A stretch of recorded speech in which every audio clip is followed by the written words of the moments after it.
কেমন আছো সবাই? আবারও স্বাগতম জানাই সবুজকুড়ি সিজন 2 আবৃত্তির প্রতিযোগিতা খ বিভাগ। আমাদের সঙ্গে আজ বিচারক হিসেবে রয়েছেন আবৃত্তি শিল্পী কাজল ইসলাম ও সালমানুল মেহেদি মুকুট। আমাদের প্রথম প্রতিযোগী জয়িতা বসু, সে করবে রবীন্দ্রনাথ ঠাকুরের লেখা 2 বিঘা জমি। আমাদের শুধু বিঘে দই ছিল মোর ভুই, আর সবই গেছে ঋণে। বাবু বলিলেন, বুঝেছ উপেন, এ জমি লইব কিনে।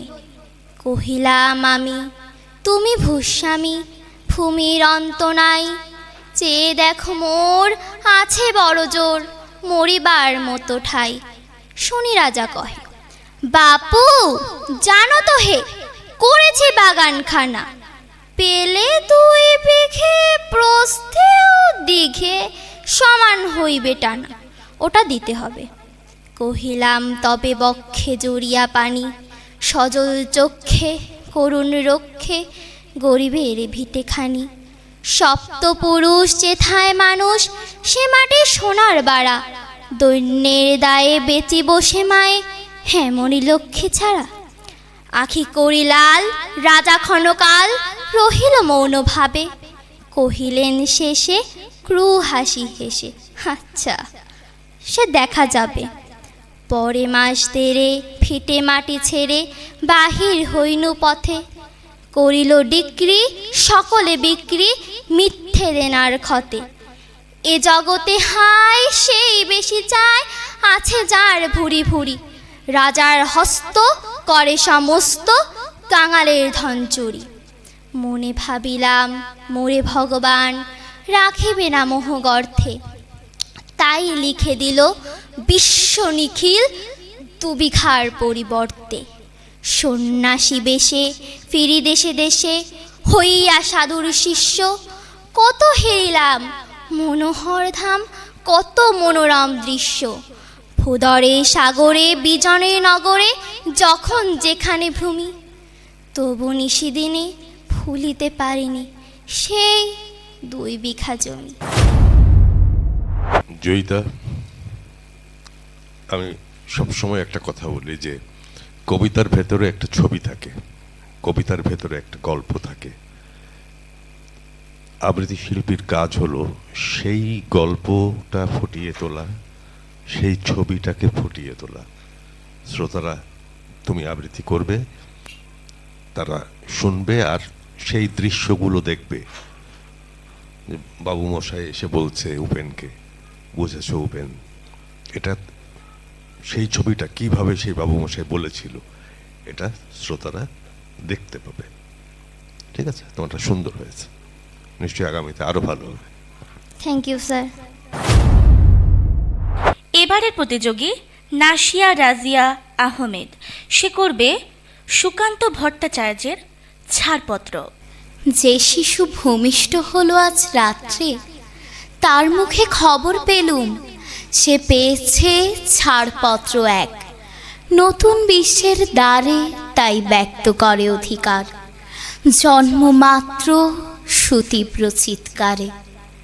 খর্বদেহ নিঃসহায়, তবু তার মুষ্টিবদ্ধ হাত উত্তোলিত উদ্ভাসিত কি এক দুর্বোধ্য প্রতিজ্ঞায়। সে ভাষা বোঝে না কেউ, কেউ হাসে, কেউ করে মৃদু তিরস্কার। আমি কিন্তু মনে মনে বুঝেছি সে ভাষা। পেয়েছি নতুন চিঠি আসন্ন যুগের, পরিচয়পত্র পড়ি ভূমিষ্ঠ শিশুর। অস্পষ্ট কুয়াশা ভরা চোখে এসেছে নতুন শিশু, তাকে ছেড়ে দিতে হবে স্থান। জীর্ণ পৃথিবীতে ব্যর্থ মৃত আর ধ্বংসস্তূপ পিঠে চলে যেতে হবে আমাদের। চলে যাব, তবু আছে যতক্ষণ দেহে আছে প্রাণ। প্রাণপণে পৃথিবীর সরাপ চঞ্চাল। এ বিশ্বকে এ শিশুর বাসযোগ্য করে যাব আমি। নবজাতকের কাছে এ আমার দৃঢ় অঙ্গীকার। অবশেষে সব কাজ সেরে আমার দেহের রক্তে নতুন শিশুকে করে যাব আশীর্বাদ। তারপর হব ইতিহাস, তারপর হব ইতিহাস। ইতিহাস হবে জঞ্জাল সরিয়ে একটা অসাধারণ দিক নির্দেশনামূলক কবিতা। তোমরা এত অল্প বয়সে এই বিষয়গুলো সম্বন্ধে জ্ঞান অর্জন করছো কবিতার মধ্যে দিয়ে, এটি একটা অনেক বড় প্রাপ্তি তোমাদের জন্যে। ভালোই করেছ। আর আজ যেহেতু এটি প্রতিযোগিতায় অংশগ্রহণ একটু কঠিন মনে হলেও অতটা কঠিন না, ঘাবড়ে যাবার কোনো কারণ নেই। আরও চর্চা অব্যাহত রাখবে। ধন্যবাদ। আমাদের তৃতীয় প্রতিযোগী বেথিনী সরকার বিন্দু। সে করবে চন্দননাথের লেখা অপরাজিতা।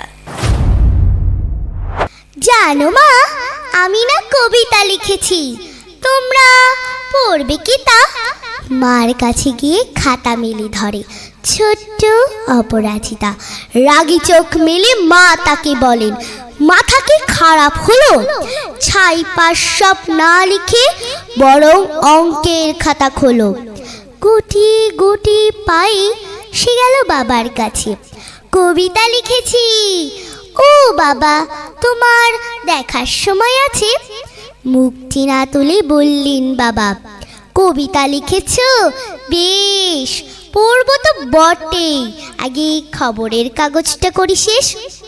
অগত্যা গেল দিদিটির কাছে, ডাকলো সেই, দিদি আয় দেখ না কেমন ছবিটা এঁকেছি ছোট্ট এই কবিতায়।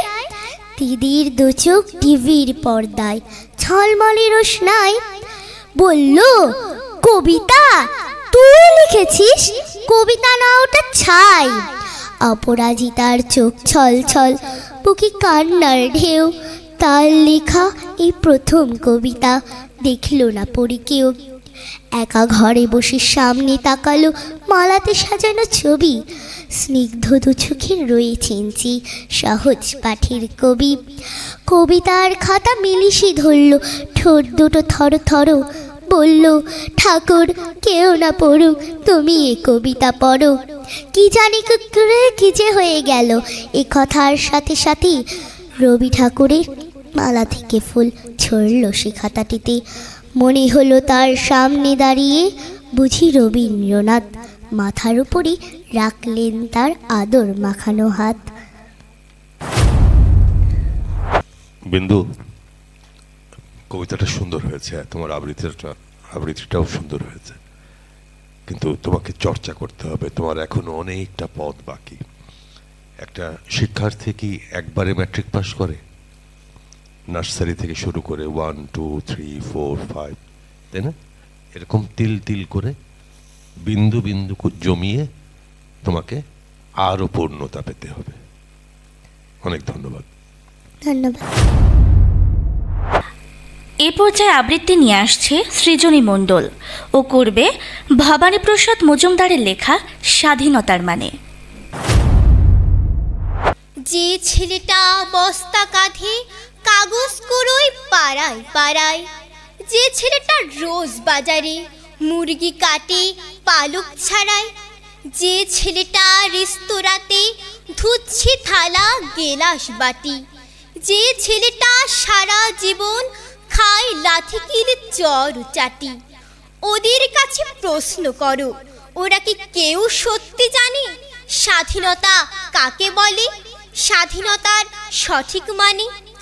যে মেয়েটা ভোর না হতে মায়ের সাথে যাচ্ছে কাজে, যে মেয়েটা পরের বাড়ি কাপড় কাচে বাসন মাজে, যে মেয়েটা গোবর কুড়োয় ঘুটেও দেয় কয়লা বাছে,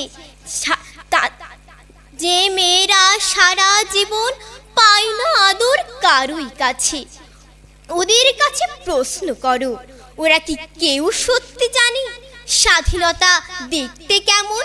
স্বাধীনতার সঠিক মানে? যে ছেলেটা রাস্তাঘাটে করেছে পালিশ পরের জুতো। যে ছেলেটা ট্রেনের হকার, খাচ্ছে রোজ লোকের গুতো। লজেন্স খাওয়ার বয়স যাদের, করেছে তারাই লজেন্স ফেরি। যাদের বুকে সূর্য ওঠার, গোলাপ ফোটার অনেক দেরি, ওদের কাছে প্রশ্ন করো, ওরা কি কেউ সত্যি জানে স্বাধীনতা জিনিসটা কি? স্বাধীনতার সঠিক মানে, স্বাধীনতার মানে বুঝে নীল আকাশের বন্ধু পাখি। স্বাধীনতার মানে বুঝে চাঁদ তারাদের পরাই রাখি। স্বাধীনতার মানে বুঝে পাহাড় সাগর ঝর্ণা নদী। স্বাধীনতার মানে বুঝে বইছে বাতাস নিরবধি। স্বাধীনতার সঠিক মানে কজন স্বজন সত্যি জানে। স্বাধীনতার সংজ্ঞা খোঁজো শিকল ছেঁড়া পাখির গানে। তোমরা এখন এত অনুষ্ঠানের সাথে যুক্ত থাকো, এত প্রতিযোগিতায় অংশ নাও, তোমাদের এক একজনের থেকে এক একজনের পরিবেশনা মন কাড়ে। কিন্তু যেহেতু প্রতিযোগিতা, এখানে অনেক কিছু আমরা দেখি, তারপরে সেখানে নম্বর দেই। ভালো করেছো, বর্গীয় জ, হ্যাঁ, কিছু কিছু বর্ণ আরও খেয়াল করে চর্চা করতে হবে। হ্যাঁ, ভালো করেছো, ধন্যবাদ স্যার। আমাদের এবারের প্রতিযোগী শ্রুতি অরিত্রী। সে করবে সুকান্ত ভট্টাচার্যের লেখা দুর্মর। হিমালয় থেকে সুন্দরী বোন হঠাৎ বাংলাদেশ, কেঁপে কেঁপে উঠে পদ্মার উচ্ছ্বাসে। সে কোলাহলের রুদ্ধস্বরে আমি পাই উদ্দেশ, জলেও মাটিতে ভাঙনের বেগ আসে, জলেও মাটিতে ভাঙনের বেগ আসে। হঠাৎ নিরীহ মাটিতে কখন জন্ম নিয়েছে সচেতনতার ধান। গত আকালের মৃত্যুকে মুছে আবার এসেছে বাংলাদেশের প্রাণ। হয় ধান নয় প্রাণ, এ শব্দে সারা দেশ দিশেহারা, একেবারে মরে ভুলে গেছে আজ মৃত্যুর ভয় তারা।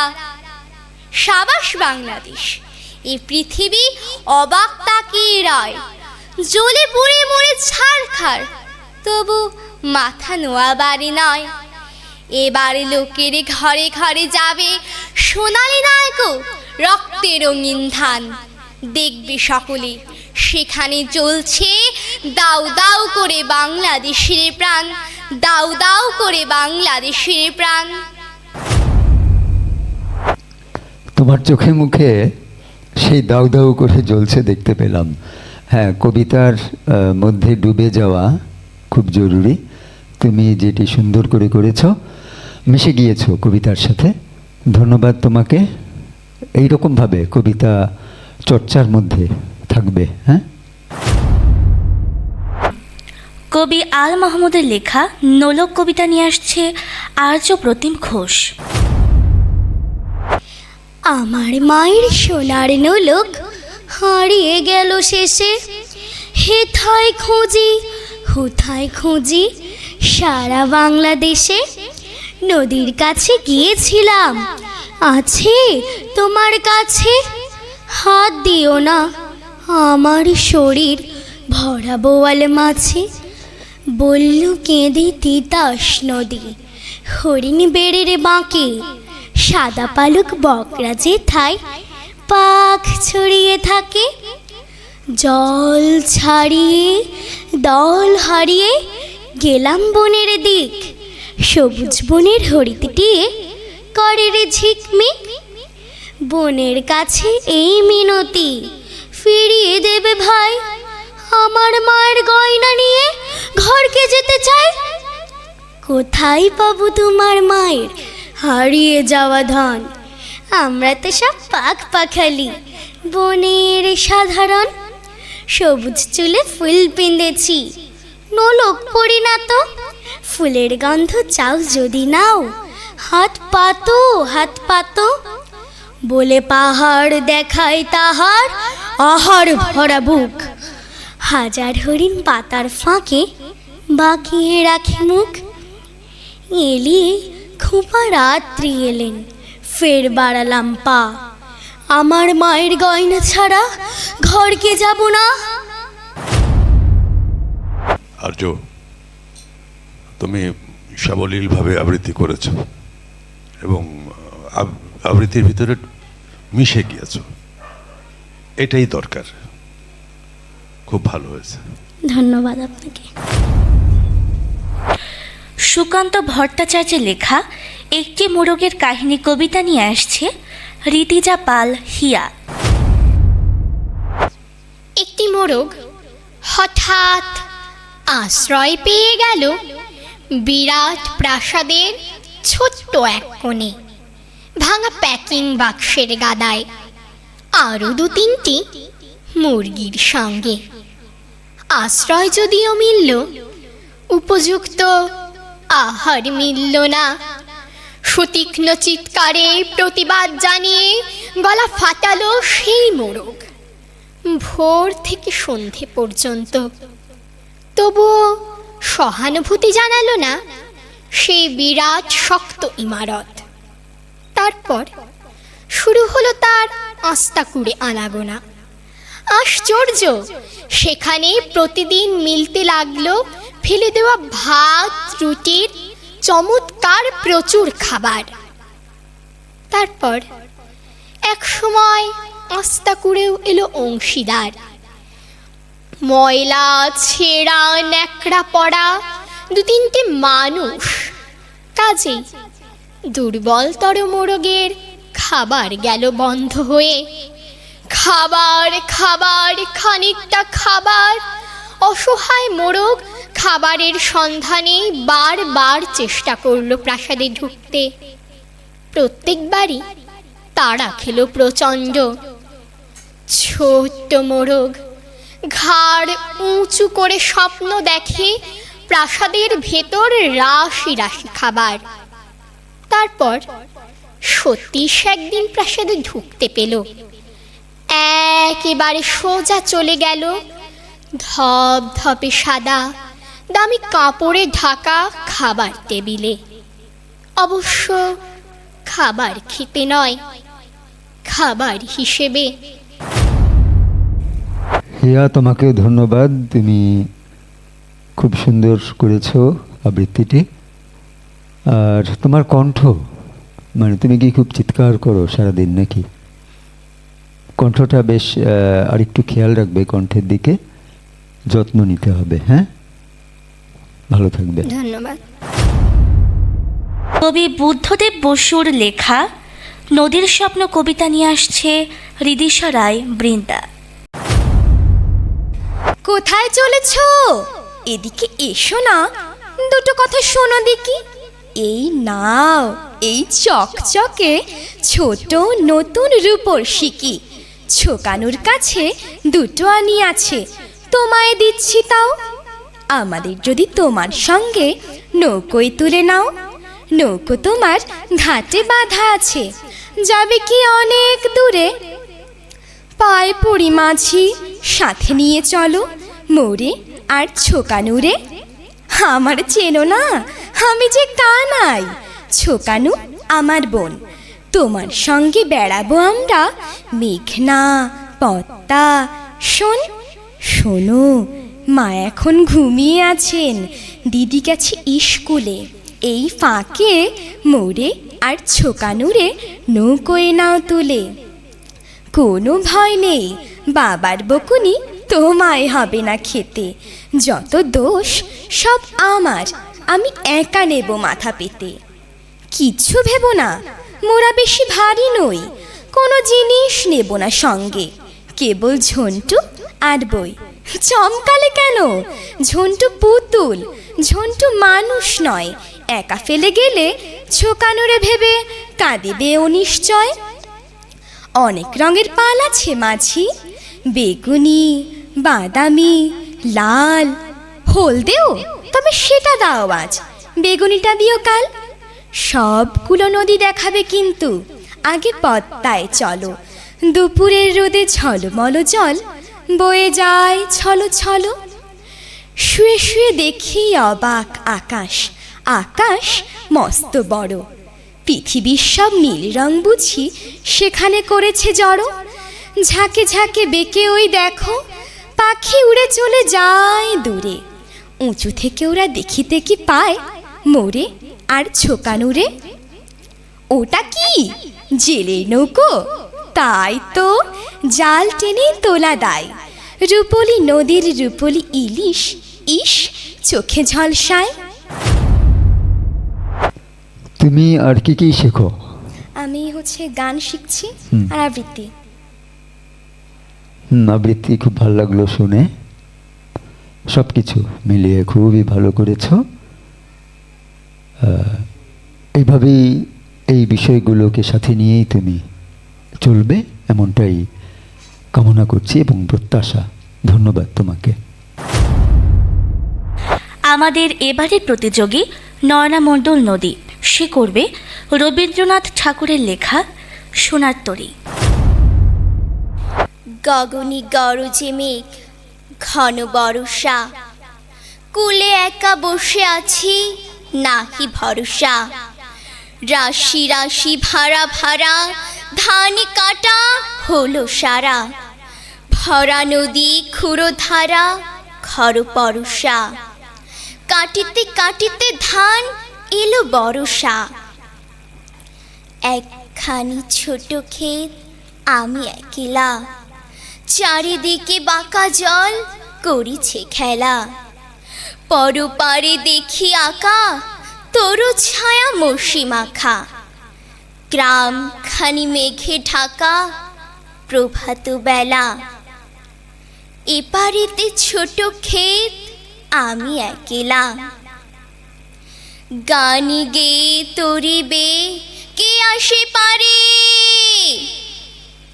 দেখে যেন মনে হয় চিনি উহারে। ভরা পালে চলে যায় কোনো দিকে নাহি চায়। ঢেউগুলি নিরুপায় ভাঙে দুধারে, দেখে যেন মনে হয় চিনি উহারে। ওগো তুমি কোথা যাও কোন বিদেশে, বারেকে ভেরাও তরি কুলেতে এসে। যেও যেথা যেতে চাও, যারে খুশি তারে লও।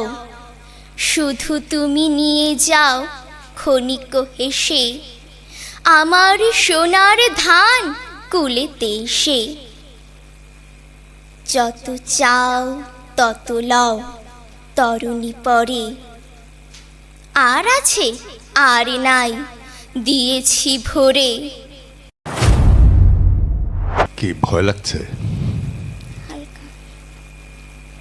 দেখো, ভয়টাকে জয় করতে হবে। এই জন্যে তুমি কবিতাটা সম্পূর্ণ মুখস্থ তোমার, এই ভয়ের কারণে এখানে থেমে গেলে, তাই না? তাহলে ভয় করে কাকে? আমি কি ডায়নোসর? তাহলে ভয় পাবে কেন? কেন মানে আপন মনে তুমি করে যাবে। খুব ভালো করছিলে, ঠিক আছে। এ পর্যায়ে আবৃত্তি নিয়ে আসবে পূজা দেবনাথ। সে করবে দেবলীনা চ্যাটার্জির লেখা মা কবিতাটি। একটা জিনিস খেয়াল করেছো মা, বিষয়টা যদি তোমার হয়, আমি বাবাকেও ছাড়ি না। আমার জন্য তুমিই পৃথিবী, তুমিই সবার সেরা।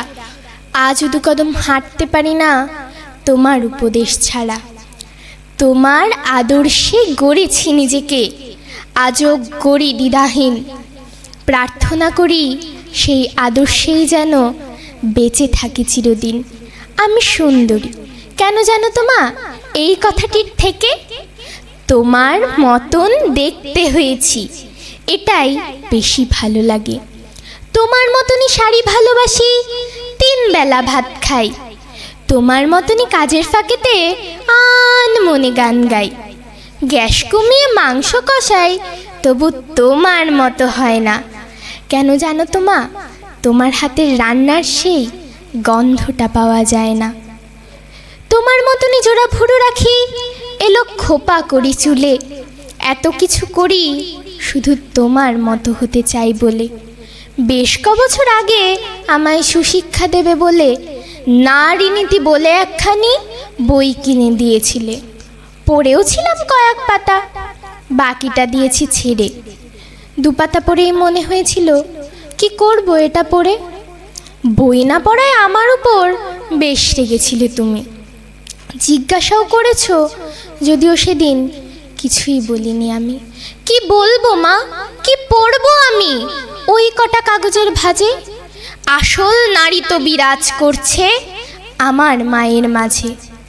জানো তো মা, ওই বইটার প্রতিটা পাতার কথা মনে হয়েছিল তোমাকে নিয়েই, তোমাকে ভেবেই গাথা। ওতে বর্ণিত প্রকৃত নারীর সকল উপমাগুলো পড়ে দেখলাম, তোমার সাথে একেবারে মিলে গেল। তাই দুপাতা পড়েই বইটা ফেরত দিলাম তোমার কাছে, কারণ আমার কাছে প্রকৃত নারীর জীবিত উপমা আছে। তাই মিথ্যে করেই তোমার আদলে নিজেকে গড়ার বায়না। আমি আদতেও জানি আমার মায়ের মতন চাইলেই হওয়া যায় না। হ্যাঁ, মায়ের মতো পৃথিবীতে আর কেউ নেই। মা যার নেই তারা জানে যে তাদের কি নেই। মায়ের প্রতি ভালোবাসা অবিরাম, এবং তোমার কবিতার মধ্যে সেটি পেয়েছি, মাকে হুবহু নকল করা, মানে মায়ের মতো হওয়া। আবৃত্তি একটা চিত্র মনে হয় না, একটা ছবি। কবিতা তো একটা ছবি, ওখানে কতগুলো বাক্য, কতগুলো শব্দ, কতগুলো অক্ষর থাকে, কিন্তু সেগুলিকে ছবির রূপ দেওয়া একজন আবৃত্তি শিল্পীর জরুরি। সেই রূপটা যে যত বেশি সুন্দর করে আঁকতে পারবে প্রতিযোগিতায়, সে তত বেশি মানুষের কাছে পৌঁছাতে পারবে, যারা শুনবে, দর্শক শ্রোতা। তো আরও বেশি বেশি করে চর্চা করবে, কবিতা পড়বে। ধন্যবাদ। বিশ্বকবি রবীন্দ্রনাথ ঠাকুরের লেখা বিচিত্র স্বাদ কবিতাটি নিয়ে আসছে আদ্রিকা হোর মন। আমি যখন পাঠশালাতে যাই আমাদেরই বাড়ির গলি দিয়ে 10টা বেলায় রোজ দেখতে পাই ফেরিওয়ালা যাচ্ছে ফেরি নিয়ে।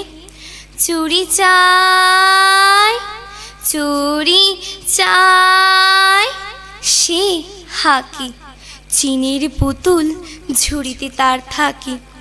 যাই সে চলে যেই পথে তার খুশি, যখন খুশি খাই সে বারে গিয়ে।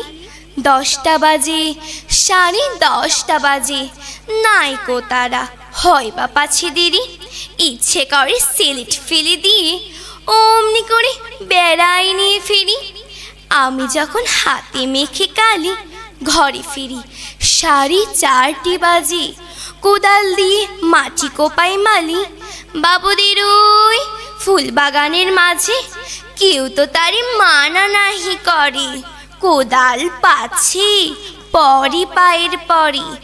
গায়ে মাথায় লাগছে কত ধুলো, কেউ তো এসে বকে না তার কাজে।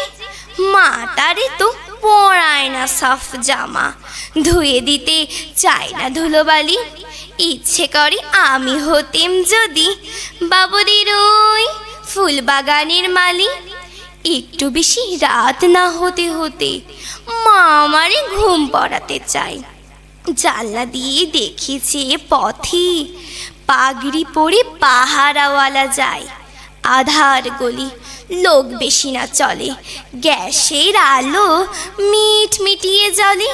লণ্ঠনটি ঝুলিয়ে নিয়ে হাতে দাঁড়িয়ে থাকি বাড়ির দরজায়।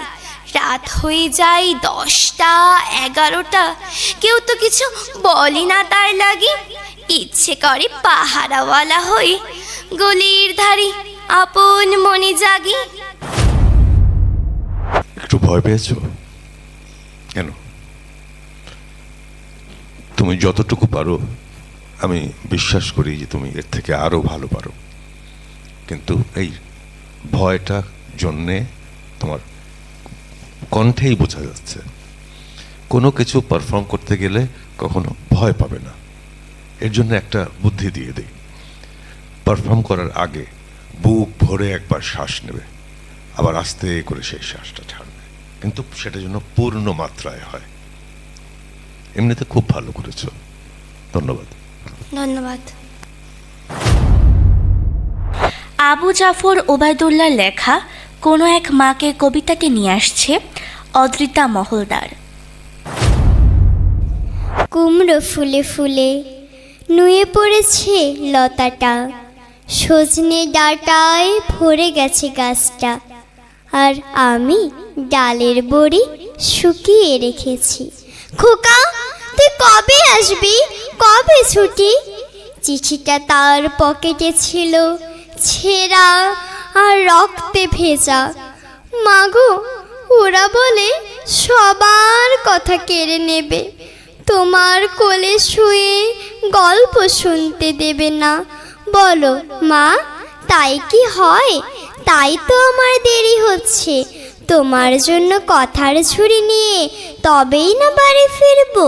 লক্ষ্মী মা, রাগ করো না, মাত্র তো আর কটা দিন। পাগল ছেলে। মা পরে আর হাসে। তোর উপর কি রাগ করতে পারি? নারকেলের চিড়ে কোটে, উড়কি ধানের মুড়কি ভাজে, এটা সেটা আরো কত কি।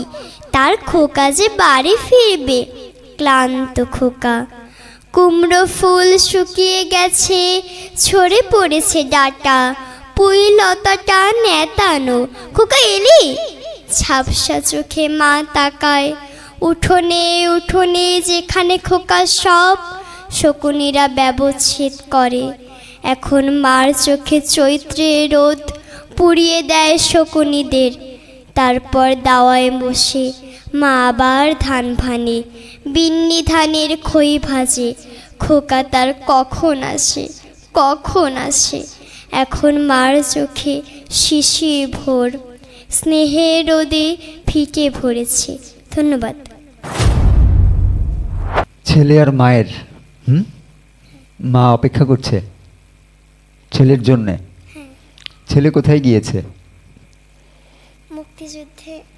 যুদ্ধ করতে। অসাধারণ, তোমাদের সৌভাগ্যবান তোমরা, এখনকার যে শিশুরা। তোমরা অসংখ্য কবিতা পড়বার সুযোগ পাচ্ছ এবং বিভিন্ন জায়গায় অংশ নেবারও সুযোগ হচ্ছে, ঠিক না? চর্চা হচ্ছে, খুব ভালোই করেছ। আরও আরও এরকম চর্চা অব্যাহত রাখবে। হ্যাঁ, ধন্যবাদ। ধন্যবাদ। এতক্ষণ আমরা আমাদের সকল প্রতিযোগীদের আবৃত্তি শুনলাম। ইতিমধ্যে আমাদের সম্মানিত বিচারক মণ্ডলী তাদের ফলাফল প্রস্তুত করে ফেলেছেন। এবারে ফলাফলের পালা। ফলাফল প্রকাশের জন্য আমি মঞ্চে ডেকে নিচ্ছি এনামুল স্যারকে। প্রিয় দর্শক, আবৃত্তি খ বিভাগের ফলাফল আমার হাতে চলে এসেছে। সম্মানিত বিচারক মণ্ডলী এবং আমাদের পরিচালক এবং সহকারী পরিচালক সবাই আছে। আমরা একটা গুরুত্বপূর্ণ বিষয়ের ডিসিশন নিতে হবে এই পর্বটি নিয়ে। এজন্যে আমরা আসলে সবাই এক জায়গায় হয়েছি। আমি প্রতিযোগিতা নিয়ে এই যারা খ বিভাগের আবৃত্তি করলো তাদেরকে নিয়ে আজকের সম্মানিত বিচারক জনাব কাজল ইসলামকে কিছু বলবার জন্য অনুরোধ জানাচ্ছি। আমরা একটা কঠিন কাজ সম্পন্ন করেছি বা করতে হয়েছে। সেটা হলো যে এইসব শিশুরা, এদেরকে মার্ক দেয়াটাও কঠিন, মার্ক কাটাও কঠিন। এরা আজকে সবাই ভালো করেছে, আপ টু দ্য মার্ক। এখন কাকে বাদ দেব, কারা থাকবে, এটা একটা কঠিন কাজ। তো আমি কর্তৃপক্ষকে একটু বিবেচনা করতে বলছি যে আজকের অন্তত এই 12 জন, এদেরকে সবাইকে রাখা সম্ভব হয় কি না। এই কারণে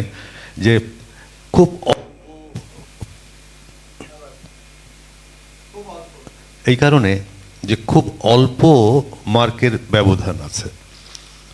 মনে করেন যে 12 পেয়েছে, আরেকজন 13 পেয়েছে। তো এখন এই 12কে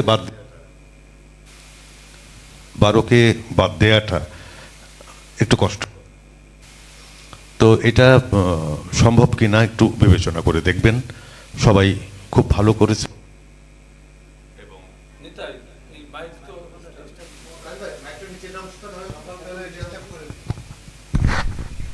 এবং না থাক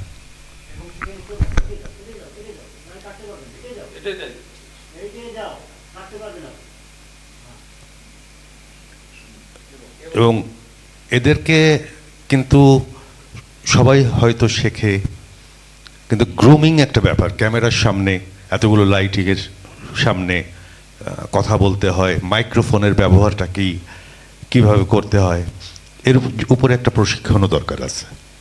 কারণ এরা হয়তো ওই পর্যায়ে যায়নি। কারণ একা একটা ক্লাসে বসে শেখা আর এতগুলো ক্যামেরা, এত লাইট, এদের সামনে মাইক্রোফোনের ব্যবহার কি হয়, এটাও এদেরকে শিখতে হবে। এটা শেখানোর আয়োজন নিশ্চয়ই আপনারা করেছেন। তো আমি এইটা বিবেচনা করতে বলছি আবারও, যে সবাইকে রাখা সম্ভব হয় কি না। ধন্যবাদ। ধন্যবাদ। মুকুট ভাই, আপনারও কি একই মত যে আমরা সবাইকে রাখবো কি না? হ্যাঁ, আমরা এটা সবাই আলোচনা করেছি। ওদের পার্থক্যটা খুবই সামান্য, যার জন্য ওদের রেখে কাজল ভাই যেটা বললেন, গ্রুমিংয়ের একটি ব্যবস্থা করা যায় কিনা, তাহলে ওদের উপস্থাপনের জন্য যেই মানসিক শক্তিটুকু দরকার, আত্মবিশ্বাস যেটা, সেটা আরও উন্নত হবে এবং ওরা সাবলীল হবে যে কোনো পরিবেশনার ক্ষেত্রে। হ্যাঁ, এটা করা যেতে পারে। ধন্যবাদ সালমানুল মেহেদি মুকুট, সম্মানিত বিচারক। আসলে আমি পরিচালক, সহকারী পরিচালক দুজনেই উপস্থিত রয়েছে। বিষয়টা অনেকটা যুক্তিসঙ্গত, কারণ আমরা কিন্তু পূর্বেই বলেছি যে এটি সবুজ কুড়ি কিন্তু শুধুমাত্র প্রতিযোগিতা নয়, এটি একটি বিশাল প্রশিক্ষণের কর্মযজ্ঞ বটে। এখানে আমরা বাচ্চাদেরকে আসলে অনেক কিছু শেখাচ্ছি। হ্যাঁ, তারা ধাপে ধাপে অনেক কিছু শিখছে। এবং এই যে আমরা দেখেছি অভিভাবকদের ভিতরে যে একটা টেনশন কাজ করে নিয়তই, যে এরপরে কি হবে, এরপরে কি হবে, এরপরে রাউন্ডে কেমন কি করতে হবে, তারপরে আমাদের আসলে আর কি করা যায়, স্যার কোন বিষয়টা করলে ভালো হয়, এই যে জিজ্ঞাসা না ভিতরে, এটাই আসলে আমরা চেয়েছি সবুজ কুড়ি নিয়ে। তো 12 জন আছে, তো আমরা যেহেতু টপ 10 নিয়ে কাজ করব, 12 জনকে রাখা যেতে পারে। এ বিষয়ে আমি পরিচালকের দৃষ্টি আকর্ষণ করছি যে এটা আমরা এইভাবে রেখে প্রতিযোগিতাটি করা যায় কিনা। ধন্যবাদ। আসলে আমাদের মূলটা ইতিমধ্যে শুনেছেন যে আমরা শুধু প্রতিযোগিতায় নাই, এভাবে আগামীর জন্য যে বাচ্চারা তৈরি হবে সাংস্কৃতিকের বিভিন্ন বিষয় নিয়ে, সেই কাজটি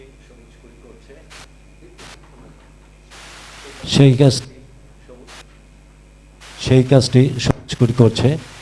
এ লক্ষ্যে ইতিমধ্যে যেহেতু সেই কাজটি সবুজ কুড়ি করছে, ইতিমধ্যে বিজ্ঞ বিচারক যে প্রস্তাবটি রেখেছে, আমিও একমত। কারণ আসলে শিশু মন, অনেকেই দেখেছি যে আজকের আবৃত্তি করতে যেয়ে ঘাবড়িয়ে গিয়েছে, একটু ভয় পেয়েছে। এজন্য আসলে আগামীতে আমরা কর্মশালা রেখেছি। তাহলে একটি কাজ করা যায়, এটি আমরা করব। আজকের যে বিচারকদের যে মার্কটি রয়েছে, এই মার্কটি ধরে, আজকের মার্ক আমরা যেহেতু আমরা কাউকে বাদ দেব না, সেহেতু এই মার্কটি আমাদের কর্মশালার পরে আরও 2টি রাউন্ড হবে, একটা সেমিফাইনাল, একটা ফাইনাল, এবং এই 3টি রাউন্ডের মার্ক একসঙ্গে যোগ করে আমরা ফলাফল দেব রেশিও অনুযায়ী। ফার্স্ট, সেকেন্ড,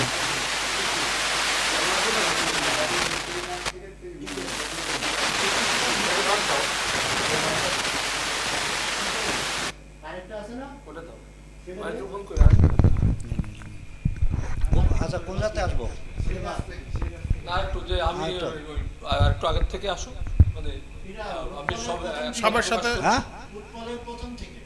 শর্টে বলে দিও। আচ্ছা, যা আমি একমত, আমরা এই মার্ক যোগ করে। আচ্ছা, ধন্যবাদ বিজ্ঞ বিচারককে।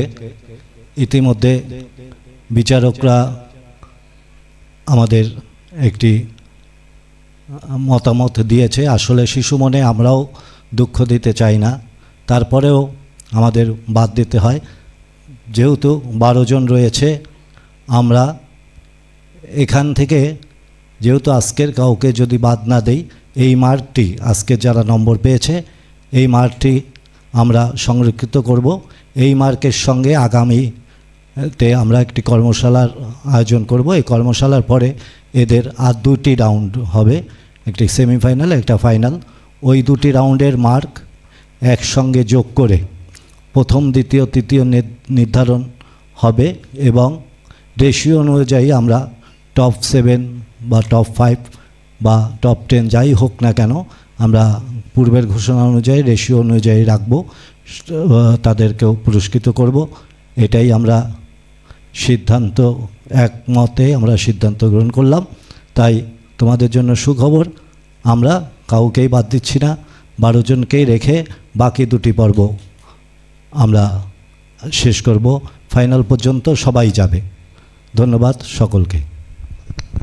ধন্যবাদ এসকে উৎপল। কিন্তু একটা বিষয় সবাইকে একটু জানিয়ে রাখার দরকার। শিমশন, আমরা কি এই বিষয়ে একমত তো নিশ্চয়ই? আচ্ছা, যেহেতু এরা ফাইনাল রাউন্ডে প্রবেশ করলো এদের এই পর্ব দিয়েই, তাহলে কিন্তু ভোটিং একটা ব্যাপার। এখানে আপনাদের অনলাইন ভোটিংটাও যোগ হবে। সেটা কোন নিয়মে হবে আপনারা অনেকে জানেন, আর যারা জানেন না, আমরা এই প্রকাশনা যেদিন এই রেজাল্টটি প্রকাশ হবে সেদিন বিস্তারিত নিয়মাবলী আমরা আপনাদেরকে দিয়ে দেব। যে অনলাইনের আপনার লাইক শেয়ারিংয়ের উপরে একটা নম্বর আছে, সেটিও বিচারকদের মূল নম্বরের সঙ্গে যোগ হবে, সেটিও আপনার একটা প্রভাব পড়বে রেজাল্ট করার জন্য। তো যাই হোক, আমি আমাদের এখানে যারা টেকনিক্যাল ইউনিটে রয়েছে, রিফাত, আকাশ, রাকিব, নিতাই এবং বিশেষ করে আমাদের শিমশন, সবাইকে অনুরোধ করব যে এই টেকনিক্যাল বিষয়গুলো একটু অভিভাবকদেরকে বুঝিয়ে দিতে হবে, তারা কিভাবে আরও সম্পৃক্ত হতে পারে এটার সঙ্গে। তো এই বিষয়গুলো বুঝিয়ে দিলে ওদের জন্য সুবিধা হবে। আসলে অনেক কথা বলা হলো, তাহলে এই রাউন্ডে কেউ বাদ যাচ্ছে না, এটি হচ্ছে মধ্য কথা। আর সবাইকে অসংখ্য অসংখ্য ধন্যবাদ আমাদেরকে সময় দেওয়ার জন্য। আগামী পর্বে আবার দেখা হচ্ছে, ভালো থাকবেন, শুভকামনা।